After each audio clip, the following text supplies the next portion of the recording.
Hello കൂട്ടുകാരെ, എല്ലാവർക്കും നമസ്കാരം. നമ്മൾ ഇന്നൊരു കാളൻ കറിയാണ് വെക്കുന്നത്. അന്ന് കുമ്പളങ്ങ ഇട്ടൊരു കാളൻ വെക്കുകയാണ്.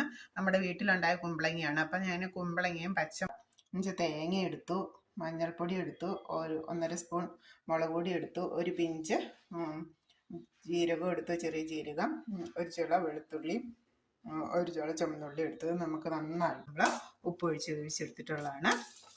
ഏകദേശം നമ്മുടെ അരപ്പ് റെഡി ആയിട്ടുണ്ട്. അരപ്പിട്ട് കൊടുക്കാം. തേങ്ങ അരയ്ക്കാനെടുത്ത് കൂട്ടി ഞാൻ കാണിച്ചായിരുന്നു.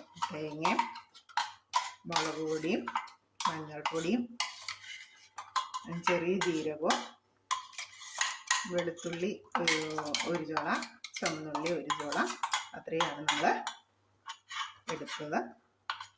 ഇപ്പം അധികം കാളനാകുമ്പോൾ അധികം ചാറ് വേണ്ടല്ലോ, അതുകൊണ്ട് വെള്ളം ഒഴിക്കുന്നില്ല.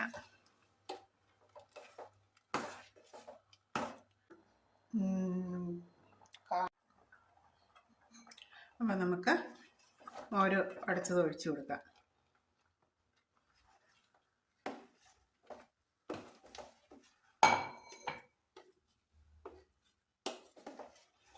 തിളച്ച് വന്നിട്ടുണ്ട്. അപ്പം നമ്മൾ കടുകും ഉലുവയും മുളകും ഉള്ളിയും കൂടെ മൂപ്പിച്ച് ഇട്ട് കൊടുത്തു. കരിവേപ്പില ഇട്ട് കൊടുത്തിട്ടുണ്ട്. വളരെ പെട്ടെന്ന് തന്നെ